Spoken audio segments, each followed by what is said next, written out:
عشق کا ایک جگہ ادب کو پردوں میں عشق، تو اصل تو ان حرمین شریفین کی جو زیارت ہے یہ سب محبت و عشق پر مبنی،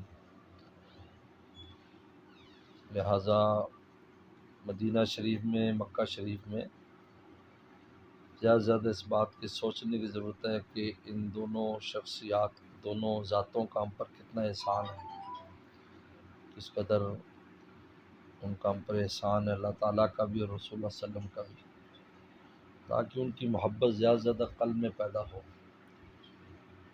اور جتنا اپنے آپ کو محتاج رکھیں گے اتنا زیادہ پائیں گے، کیونکہ محتاج جو انسان ہوتا ہے، یعنی یہ بزرگوں نے لکھا ہے کہ ساقی اسی برتن میں ڈالتا ہے جو خالی ہو، اگر برتن میں پہلے سے کوئی چیز بھری ہے تو پھر ساقی نہیں ڈالتا، اس لیے جتنا زیادہ اپنے آپ کو وہاں محتاج بنائیں گے اتنا وہاں سے انشاءاللہ ہم پائیں گے، کیونکہ وہ زمینیں ایسی ہیں، اور اب یہ زمانہ بھی بڑا اعلیٰ ہے، زمین بھی اعلیٰ ہے، زمانہ بھی ہمارے عمل کی قیمت بڑھائے گا اور زمین بھی بڑھائے گی، دونوں مل کر بڑھائے گا، اس لیے پیغمبر صلی اللہ علیہ وسلم نے رمضان کے عمرے کو اپنے ساتھ حج کے برابر ثواب میں قرار دیا، اور آپ صلی اللہ علیہ وسلم کے ساتھ حج کرنے کا جو اجر و ثواب ہے اس کو شمار بھی نہیں کیا جا سکتا، فرمایا کہ عمرۃ فی رمضان کا حجۃ معی، میرے ساتھ حج کے برابر اجر ملے گا اس کو، یہ کہ زمین زمان دونوں اعلیٰ ہے، معنی اعلیٰ ہے، جس میں نفل پر فرض اور فرض پر 70 فرض ہو رہے ہیں، اور زمین ہے جہاں 1,50,000 کا ثواب مل رہا ہے، جب دونوں چیزیں مل جاتی تو اجر و ثواب کہیں اونچا چلے جاتا، اتنی ہی آداب زیادہ آ جاتے ہیں، تو لہٰذا ان دونوں جگہوں پر اس بات کی پوری کوشش کی جائے کہ کوئی چھوٹی سی چھوٹی بھی ہم سے خطا یا نالاقی نہ ہو، نہ مکہ شریف کے قیام میں، نہ مدینہ شریف کے قیام میں، نہ عبادات میں، اور مکہ شریف کی سب سے بڑی عبادت عمرہ کے بعد طواف ہے، جتنا بھی موقع ملے طواف کی کوشش کریں، خانہ کعبہ کو دیکھنا، وہاں وقت گزارنا، یہ سب سے اونچی عبادات میں ہے، اور مدینہ شریف میں سب سے اونچی عبادت جو ہے وہ مسجد نبوی میں نفل نماز پڑھنا اور آپ کے روزے پر حاضری دینا، چاہے وہ ایک لمحے کے لیے کیوں نہ، چلتے چلتے کیوں نہ، افضل القربات لکھا ہے، اللہ کے مقرب بنانے والے اعمال میں سب سے اونچا عمل روزہ پر آپ صلی اللہ علیہ وسلم کے سامنے حاضری دینا، وہ ایک لمحے کی چاہے ہو تو اس کو ایک لمحہ نہ سمجھے، وہ ایک لمحہ بھی ہزاروں سال کی نعمت لے کر آئے گا، اس لیے چونکہ ان دنوں میں رش بھی ہوتا ہے، آج بھی میں پڑھ رہا تھا کہ ہزاروں پرمٹ روزانہ جاری ہو رہے ہیں زیارت رسول، ہزاروں، مطلب ہزاروں لوگ روزانہ ہوں گے ایک دن کے پرمٹ، پہلے یہ مہینے میں 2 مہینے میں ہوتے تھے، اب ایک دن میں اتنے پرمٹ آ رہے ہیں، کئی کی 1000 10,000 15 20 ہزار آدمیوں کا جاری ہو رہا ہے، لہٰذا وہاں آپ چلتے چلتے ہی حاضری دیں گے، لیکن اس کو معمولی نہ سمجھیں، حضور صلی اللہ علیہ وسلم کی ایک ادنا سی نگاہ بھی ہمارا کام بنا دی، چھوٹا سی نگاہ، لہٰذا جب یہ افضل القربات ہے تو وہاں جا کر اپنی سلام کے بعد اپنی معافی کی بھی درخواست کریں، اور اپنی مرحوم والدین کی بھی معافی کی درخواست کریں، اور شفاعت اپنے لیے بھی اور والدین کے لیے بھی شفاعت مانگیں، ہم سب کے لیے مانگیں، آداب یہ ہے کہ پہلے اپنا سلام پیش کرے، پھر اپنے مرشد کا سلام پیش کریں، اس کے بعد دوسروں کے سلام پیش کریں، ہمیشہ جب بھی جائے، ایک طرح کا جو ہمارے بڑے ہوتے ہیں وہ ہمارا تعارف ہے، جیسے ہم کسی کے پاس جائیں، ہمارے والد دوستوں کے میں فلاں کا بیٹا ہوں تو فوراً اس کے تیور بدل جائیں گے، فوراً اس کی عنایات بدل جائیں گی، اس کی توجہ بدل جائے گی، باقی یہ ہے کہ چونکہ رمضان ہے تو اس میں تلاوت قرآن کی کثرت دونوں جگہ پر کرے، کوشش کرے ایک ایک قرآن مجید اگر دونوں جگہ مکمل ہو جائے، بوجھ نہ بنائے، سہولت سے یہ قرآن وہاں ہو جائے، قرآن مجید جہاں ہو جائے، اور باقی عمرہ وغیرہ کرنے کے جو آداب ہیں وہ تو کتاب کو دے دی، زاد الزائرین زائرین دے دیں آپ. اور کون جا رہے ہیں ان کے ساتھ؟ گھر والے بھی 2 نسخے دے دیں. اس میں بہت تفصیلات اور بڑی آسان طریقے پر لکھی ہوئی ہیں. تو بہرحال، اور دوسری بات یہ ہے کہ وہاں جتنے بھی لوگ ہیں وہ اللہ رسول صلی اللہ علیہ وسلم کے مہمان ہیں. کسی کے مہمان کو حقارت کی نگاہ سے دیکھنا میزبان کو تکلیف دیتا ہے. اس لیے ہر ایک کو اپنے سے اچھا سمجھنا ہے. اور صلی اللہ علیہ وسلم نے بلایا، اللہ نے ان کو بلایا، مہمان ہیں. جب اب بادشاہ اگر کسی چوڑے چمار کو بھی بلا لے گا نا مہمان، تو اس سے شاہی مہمان ہے. کسی بڑے آدمی کو اس کو بے عزت کرنے کی اجازت نہیں ہے، کیونکہ بادشاہ کی نسبت سے، وہاں سبھی سے نسبت سے.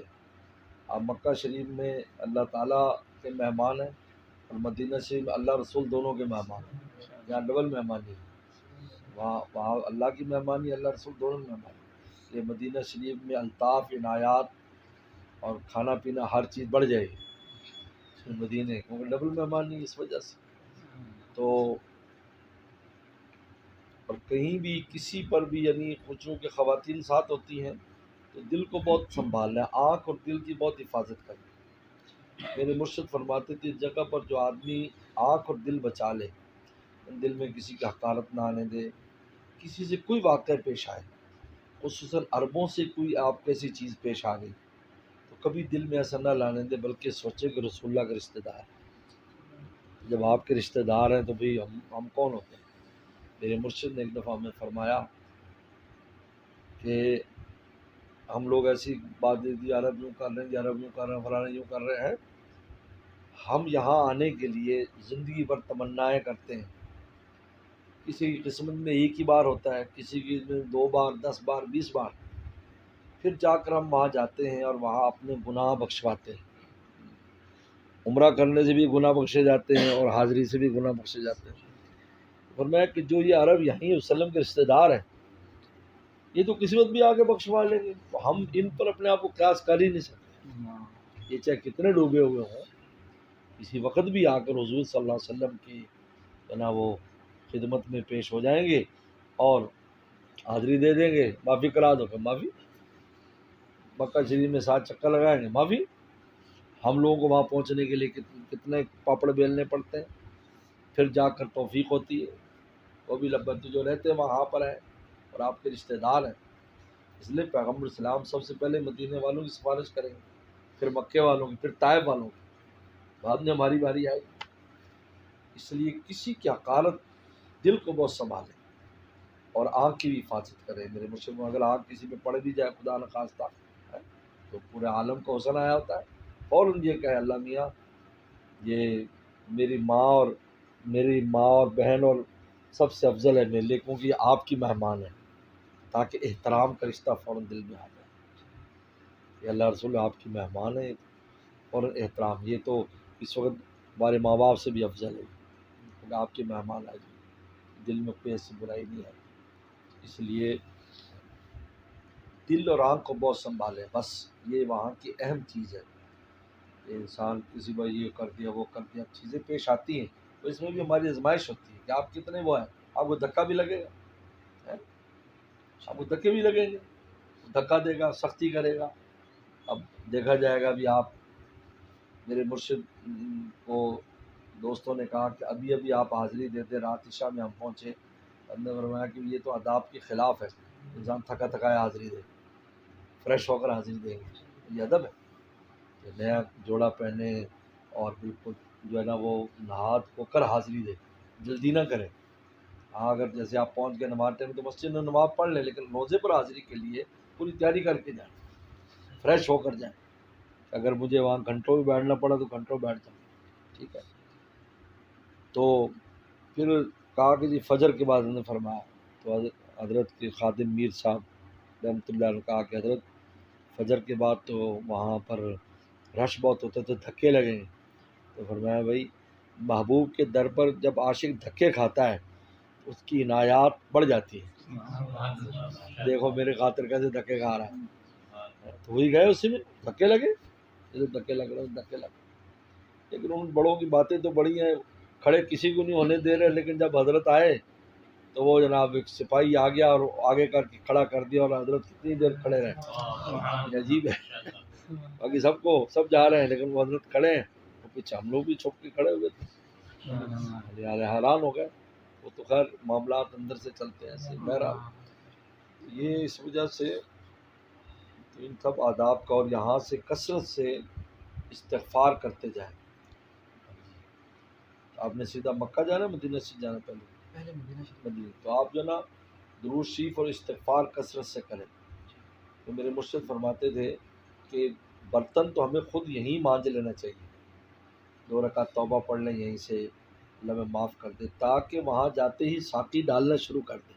وہاں برتن مجائی کا کام ساقی سے نہ کرائیں. یہ کام تو ہم خود بھی کر سکتے ہیں. جب توبہ استغفار کریں گے تو برتن صاف ہو جائے گا، اب جاتے ہی اس میں روحانیت جو ہے نا وہ آنا منتقل ہونا شروع ہو جائے گی.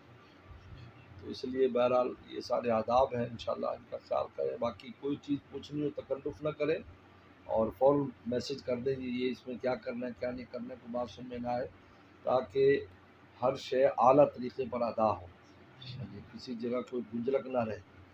اور وہاں یہ کوشش کریں، جب ہم مدینہ شریف کے قیام میں ہفتے کے دن حضور صلی اللہ علیہ وسلم قباء جاتے تھے. ایک تو زیارات وہ کرا دیتے ہیں، لیکن کوشش کریں کہ ہفتے کا جب بھی کوئی دن آئے، 1 ہفتے والے آئے، 2 ہفتے والا دن آئے، تو آپ قباء جائیں. اپنے وسائل سے جائیں، گروپ میں نہ بھی، اپنے وسائل سے جائیں.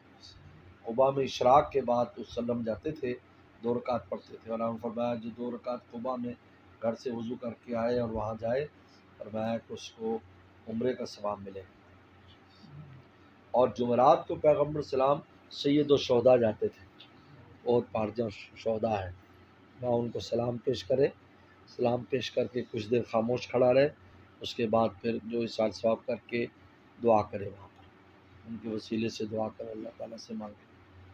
اور بدھ والے دن جناب اصحاب اکرام کا معمول تھا کہ مسجد فتح جاتے تھے.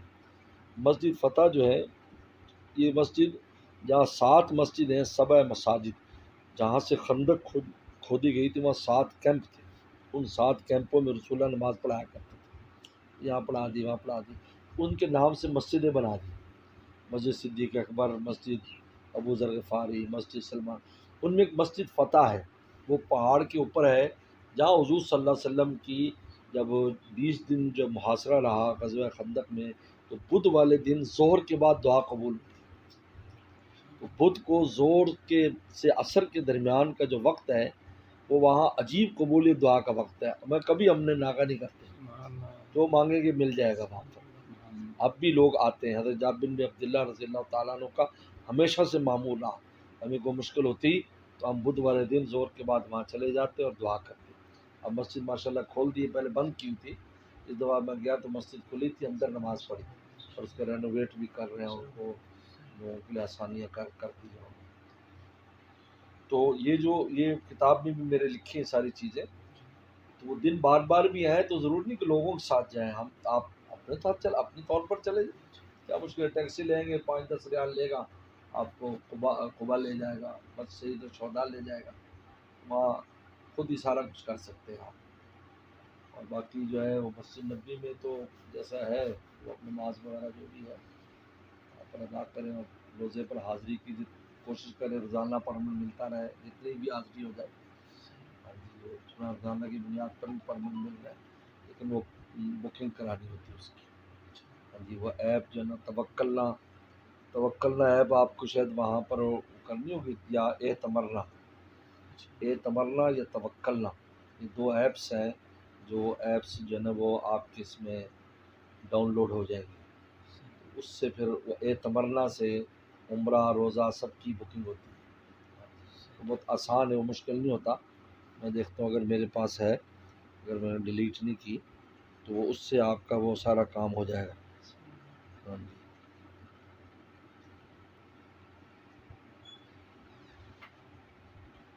لیکن ابھی بند ہے، یہاں چلتی نہیں ہے. گھر بیٹھے بکنگ کر لیں گے، یس آ جائے گا، ٹائم آ جائے گا، آپ چلے جائیں گے. ٹھیک ہے، یہ وہ بہت آسان ہو جائے گا آپ کے لیے. ڈاؤن لوڈ آپ یہیں سے بھی کر سکتے ہیں. یہ اور وہاں جا کر بھی کر سکتے ہیں. صحیح ہے. تو ویسے یہاں سے کیا آپ کے ساتھ گروپ ہے؟